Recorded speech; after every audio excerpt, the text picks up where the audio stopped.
This past weekend, I had one of the most, I don't know how to frame this. Is it the most horrifically beautiful or the most beautifully horrific gigs I've ever done? It was one of the best gigs of my life. Halfway through, someone shouted the N-word for no... So, I should start with, this was in Dundee. My first time doing a gig in Dundee. Yeah. The opening act, it was like a rough pub in some sort of scheme. The opening act was Rachel Jackson. She's lovely. She's hilarious. I mean, I like her anyway. But this crowd, like, you could tell they were not into it. No. To the extent when they were guys in the back fucking rolling their eyes that there's a woman on stage, and some cunt was like, I fucking paid 12 quid for this! And then they just shouted the N-word. No, but this is... And then they just fucking, like... Somebody shouted, like, they were interrupting, they were shouting, they were everything, right? Oh, no, Alan Ritchie went up and he's doing his set, and he gets to the jokes about dolphins. Again, no spoilers. He's doing jokes about dolphins when some random cunt in the crowd shouts the N-word twice. It doesn't even make sense, does I know! When just unprovoked, no context. Unprovoked N-word. N-word. Yes! At this point, I was just like, so like the human in me is like, what the fuck did you just say? Like, I'm looking around, everyone's looking around, people are like, shut the fuck up, you know, you're not supposed to say the quiet part out loud, kind of thing. And why? I just didn't get like. Well, I had to find out, but like, you know, the mayhem goblin in me, you know, the chaos demon was like, this is amazing. This is going to make a good clip. Yeah, and basically. Then later on, he started shouting "F the Jews." Oh, wow. Like, this guy was having, I don't know what was going on. Only finally he gets kicked out. Thank fuck, peace on earth, right? And then his pal comes up to me at the very end. He congratulates me, you know, good gig, son. I mean, I couldn't, you know, they're all. It was very much a standoffish vibe while I was up there, but I was still getting them to laugh. But now he's like, well done, son, fucking, that was a solid gig. And I was like, thank you, yeah. By the way, I know him. He's not like that. He's not like that, son. He's not like that after after he committed several hate crimes. He's like, I gave him some new gear, and I don't think it agreed with him. So I was keeping an eye on him. I was trying to give him some uppers. But he was just, he was in a dark place, son. He's not like the gear. That. The gear was cut with racism. No.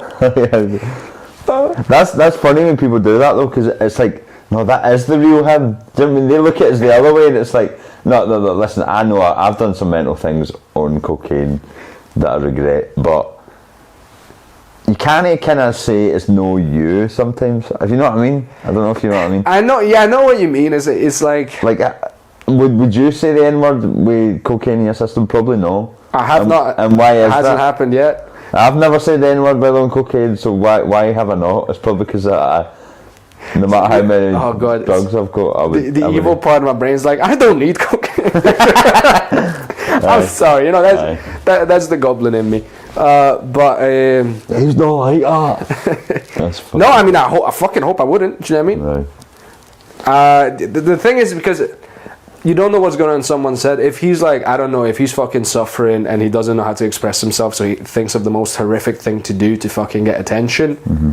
Can I see that happen? Yeah, but it's still like, it's still fucking heavy question mark, raised eyebrow, what the fuck?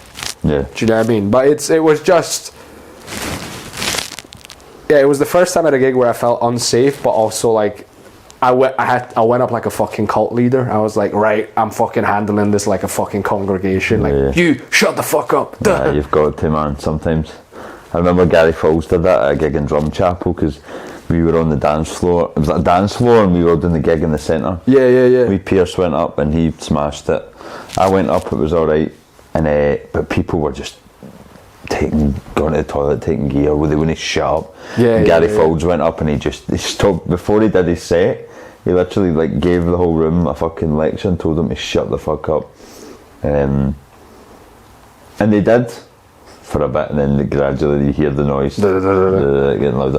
But I was hats off to him, man. That was fucking bold of him to do that, because it was a pretty wild room. But I suppose he probably garnered a bit more respect than we did. I mean, maybe more people knew who he was, so they were like, fuck.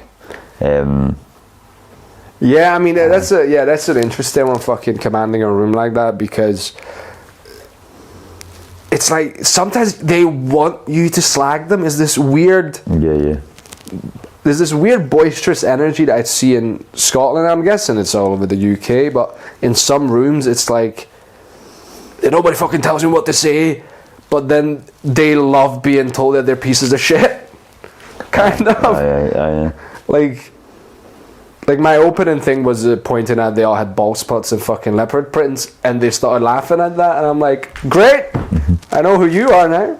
Sometimes I find, see, stand up, like my view on it has changed a lot since I've started doing it, and it's probably kind of shaped the way I'm doing it currently,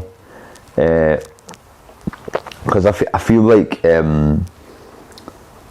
really well constructed jokes are like maybe trying to be a bit too political or maybe a bit too smart isn't what the audience want as much.